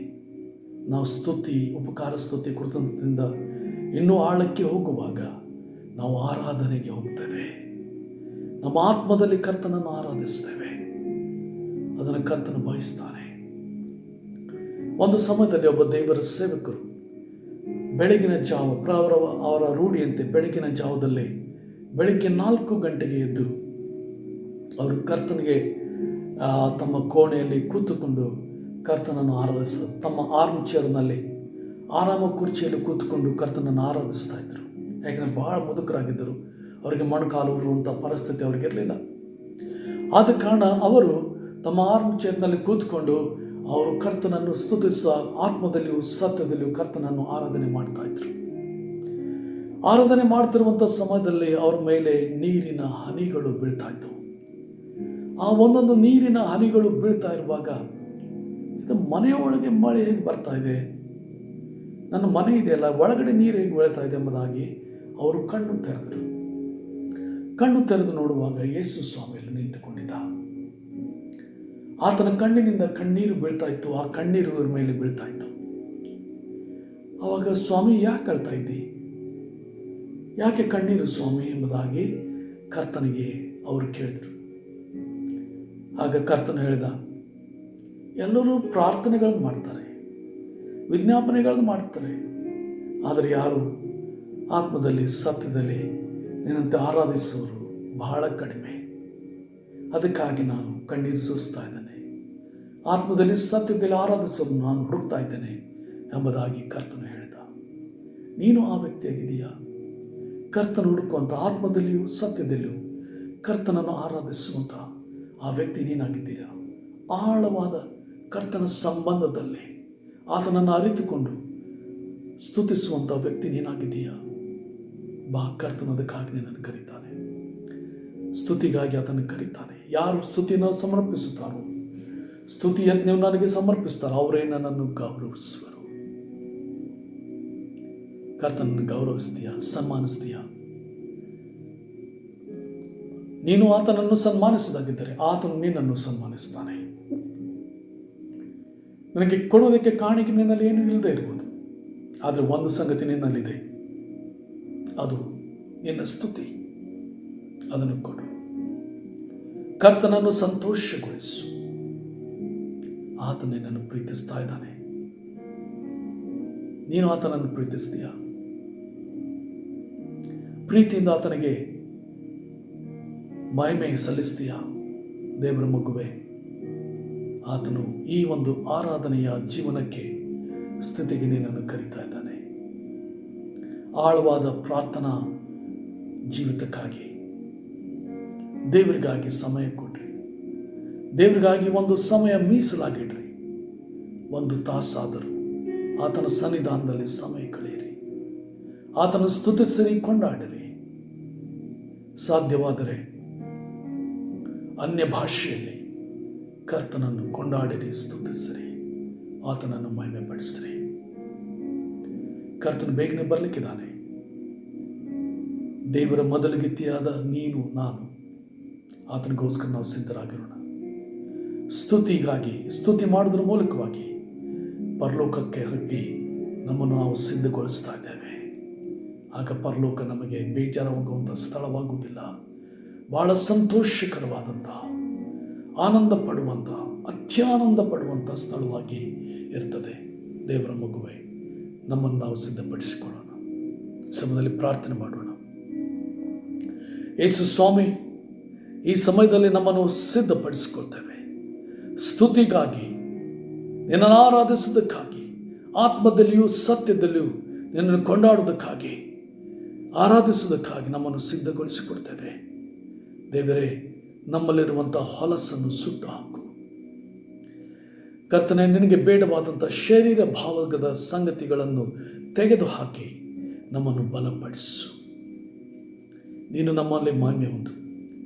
ಯಾರು ಕರ್ತನೆ ಅನಾರೋಗ್ಯದಿಂದ ಬಾಧಿತರಾಗಿದ್ದಾರೋ ಅವ್ರು ಮುಟ್ಟು ಸ್ವಾಮಿ. ನಿನ್ನ ವಾಕ್ಯ ಹೇಳ್ತಿದ್ದೆ, ನೀನು ಅವ್ರ ಬೇನೆಗಳನ್ನು ನೀನು ಹೊತ್ಕೊಂಡು ನಿನ್ನ ಬಾಸುಂಡೆಗಳಿಂದ ಅವರಿಗೆ ಗುಣವಾಯಿತು. ಈ ನಿನ್ನ ಮಕ್ಕಳ ವಿರುದ್ಧವಾದ ಪ್ರತಿಯೊಂದು ಅಂಧಕಾರ ಶಕ್ತಿಗಳು, ಅನಾರೋಗ್ಯಗಳು ಯೇಸು ನಾಮದಲ್ಲಿ ಶಪಿಸ್ತೇವೆ, ಬಂಧಿಸುವರ್ಗಾಗ್ತವೆ.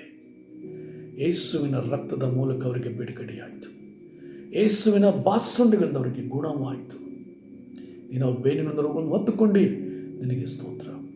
ಗುಣ ಮಾಡಿದ್ದಕ್ಕಾಗಿ ಸ್ತೋತ್ರ. ಯೆಹೋವನೆಂಬ ನೀನೇ ನಮ್ಮ ಆರೋಗ್ಯದಾಯಕನು ಸ್ವಾಮಿ. ನನ್ನ ಮನವೇ ಯೆಹೋವನನ್ನು ಕೊಂಡಾಡು. ನನ್ನ ಸರ್ವೇಂದ್ರಿಯಗಳ ಆತನ ಪವಿತ್ರ ನಾಮವನ್ನು ಕೀರ್ತಿಸಿರಿ. ನನ್ನ ಮನವೇ ಯೆಹೋವನನ್ನು ಕೊಂಡಾಡು. ಆತನು ಮಾಡಿದ ಉಪಕಾರಗಳಲ್ಲಿ ಒಂದನ್ನು ಮರೆಯಬೇಡ. ಆತನು ನಿನ್ನೆಲ್ಲ ಅಪರಾಧಗಳನ್ನು ಕ್ಷಮಿಸು, ನಿನ್ನೆಲ್ಲ ಸಮಸ್ತ ರೋಗಗಳನ್ನು ವಾಸಿ ಮಾಡುವನು, ನಿನ್ನ ಜೀವವನ್ನು ನಾಶನದಿಂದ ತಪ್ಪಿಸುವವನು, ಪ್ರೀತಿ ಕೃಪೆಗಳೆಂಬ ಕಿರೀಟದಿಂದ ನಿನ್ನ ಶೃಂಗರಿಸುವವನು, ನಿನ್ನ ಆಶೆಯನ್ನು ಶ್ರೇಷ್ಠವುಗಳಿಂದ ತೃಪ್ತಿಪಡಿಸಿ ಹದ್ದಿಗೆ ಬರುವಂತೆ ನನಗೆ ಅವನು ತಿರುಗಿ ಬರಮಾಡುವವನಾಗಿದ್ದಾನೆ. ನನ್ನ ಮನವೇ ಆತನನ್ನು ಕೊಂಡಾಡು, ನನ್ನ ಸರ್ವೇಂದ್ರಿಗಳೇ ಆತನ ಪವಿತ್ರ ನಾಮವನ್ನು ಕೀರ್ತಿಸಲಿ. ಕರ್ತನೆ, ಈ ಸಮಯದಲ್ಲಿ ಎಲ್ಲ ಸ್ತುತಿ ಸ್ತೋತ್ರಗಳನ್ನು ನಿನಗೆ ಮಣ್ಣು ಸಲ್ಲಿಸ್ತೇವೆ. ನಮ್ಮ ಪ್ರಾರ್ಥನೆಗಳಿಗೆ ಉತ್ತರ ಕೊಟ್ಟದಕ್ಕಾಗಿ ಸ್ತೋತ್ರ, ಆಶೀರ್ವದಿಸದಕ್ಕಾಗಿ ಸ್ತೋತ್ರ. ಯೇಸುವಿನ ನಾಮದಲ್ಲಿ ಕರ್ತನೆ, ಆಮೇನ್. ದೇವರು ನಿಮ್ಮನ್ನು ಆಶೀರ್ವದಿಸಲಿ.